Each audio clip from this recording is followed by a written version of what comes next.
जय श्री राम दोस्तों। मैं कल्याण भगत स्वागत करता हूं आपका अम्बे कल्याण चैनल पर। दोस्तों, जो लोग किसी भी मंत्र का जाप करते हैं, चाहे वह किसी भी देवी देवता से संबंधित मंत्र जाप हो सकता है, तो बहुत सारे व्यक्ति ऐसे हैं जिनको मंत्र जाप करने के बाद भी अनुभव नहीं होते हैं।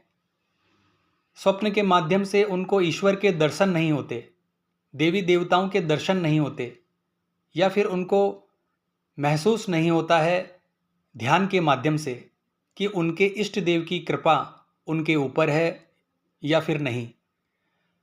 तो दोस्तों, आज मैं बहुत ही महत्वपूर्ण बातें आपको बताने जा रहा हूं, और अगर आप इन बातों को अच्छी तरह से समझ लेते हैं तो आप जो भी जप करेंगे इसका पूर्ण फल तो आपको प्राप्त होगा ही होगा, साथ ही बहुत ही आनंदमय अनुभूति भी आपको होगी, चाहे आप किसी भी देवी देवता का मंत्र जाप करें।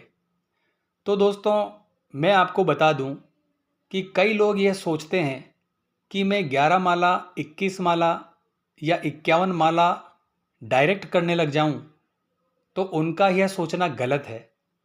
आप शुरुआत कीजिए सिर्फ एक माला से। कोई भी व्यक्ति है, साधक है, जो पूजा पाठ करता है, यह चीज़ सबको पता है कि जब आप माला जाप करते हैं 11 माला, 21 माला, तो एक बार में आप नहीं कर पाते। आपको इसकी धीरे धीरे आदत डालनी पड़ती है। पहले आप एक माला की आदत डालते हैं ताकि आपको बैठने में दिक्कत ना हो और आपका ध्यान अच्छी तरह से केंद्रित हो सके। तो आपका एक माला पर ही ध्यान केंद्रित होना शुरू हो जाता है। फिर आप 3 माला शुरू करते हैं, 5 माला शुरू करते हैं, और फिर 11 माला या 21 माला का जाप करना शुरू करते हैं। मैं आपको बता दूं दोस्तों कि कम से कम 11 या 21 माला का जाप अगर आप करते हैं तो आपको बहुत विचित्र अनुभूतियाँ, आपको बहुत ही आनंद की अनुभूतियाँ आपको महसूस होगी। पर इसमें भी बहुत सी चीज़ है दोस्तों जिनका ध्यान रखना होता है। जैसे जब भी आप ध्यान करने बैठते हैं तो उस समय आपका पूरा ध्यान अपने मंत्र जाप पर होना चाहिए। दूसरी चीज़, जब भी आप माला जाप करते हैं और आपका जब माला जाप खत्म होता है यानी पूर्ण हो जाता है, उसके बाद आपको तुरंत माला को अपने गले में धारण करना है। क्योंकि दोस्तों, पूजा में जो इष्ट देव है वह ऊर्जा का कार्य करते हैं। उनकी जो किरण आपको प्राप्त होती है, जो ऊर्जा आपको प्राप्त होती है, वह ऊर्जा आपकी वेस्ट नहीं होनी चाहिए और ना ही धरती में समाहित होनी चाहिए। तो उससे बचने के लिए आपको आसन का प्रयोग करना है। आपका जो आसन है वह थोड़ा मोटा होना चाहिए और आरामदायक भी होना चाहिए। क्योंकि जब आप मोटे आसन का प्रयोग करते हैं तो जो आपके मंत्र जाप की ऊर्जा है वह धरती में प्रवेश नहीं कर पाती। दूसरी बात है, जैसे ही आपका जाप खत्म हो जाता है तुरंत प्रभाव से आपको अपनी माला अपने गले में धारण करनी है। माला को जो लोग धारण नहीं करते उनकी ऊर्जा माला में ही रह जाती है। फिर उस माला को आप मंदिर में रख देते हैं तो वह ऊर्जा पूरे मंदिर में फैल जाती है। तो सबसे पहले आपके मंदिर में शक्तियाँ जागृत हो, उससे पहले आपके अंतर्मन में उनकी अनुभूति होना बहुत ज़रूरी है। जब तक आपको किसी प्रकार का अनुभव नहीं होगा तब तक आपकी लालसा नहीं बढ़ेगी किसी भी मंत्र को जाप करने की और अपने इष्ट देव की सेवा करने की। तो जैसे ही आपने मंत्र जाप किया, तुरंत प्रभाव से अपनी माला को अपने गले में धारण कर लीजिए। कम से कम 5 से 10 मिनट तक उसे आपको धारण करना है। फिर उसे उतार कर उसका जो उचित स्थान आपने बनाया है वहाँ पर रख दीजिए।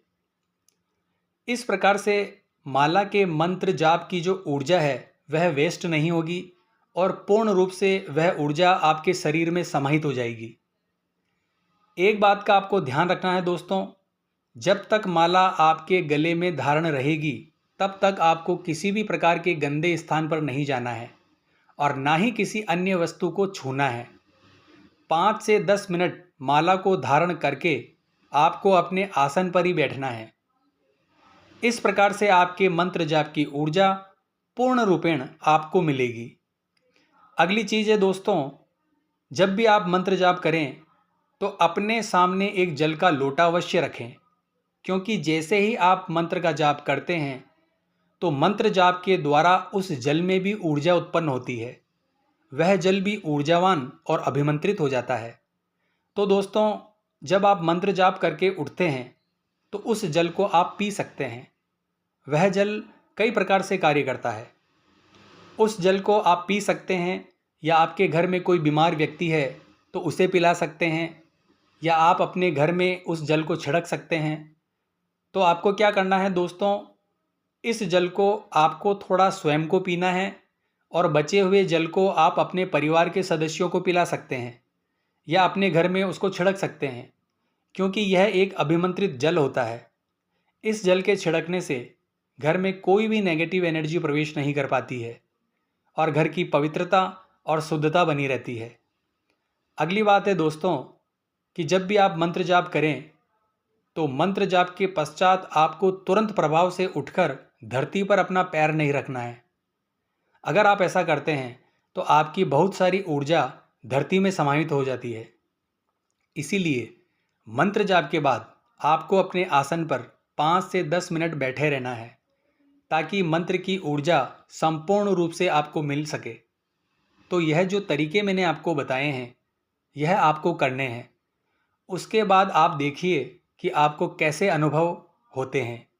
अगर आपके गुरु हैं तो भी आपको अनुभव होंगे, और अगर आपके गुरु नहीं हैं तो भी आपको अनुभव होंगे, क्योंकि यह जो तरीका है यह सही तरीका है पूजा पाठ का और मंत्र जाप का। तो आप सही तरीके से चलते हैं और नियमों का पालन करते हैं तो आपके कर्म का फल आपको प्राप्त होता ही है। तो यह सावधानियां आपको रखनी है, ताकि आपको अपने इष्ट देव की सेवा मिल पाए और उनके अनुभव आपको प्राप्त हो पाए। क्योंकि जब तक व्यक्ति को अनुभव नहीं होते हैं तब तक व्यक्ति का मन नहीं करता है कि सेवा को बढ़ाया जाए। पहले आप दीपक जलाया करते थे, फिर आपने मंत्र जाप करना शुरू किया, फिर आपने स्नान आदि कराना शुरू किया, फिर आपने पाठ करना शुरू किया। तो यह सारी चीज़ कब होती है?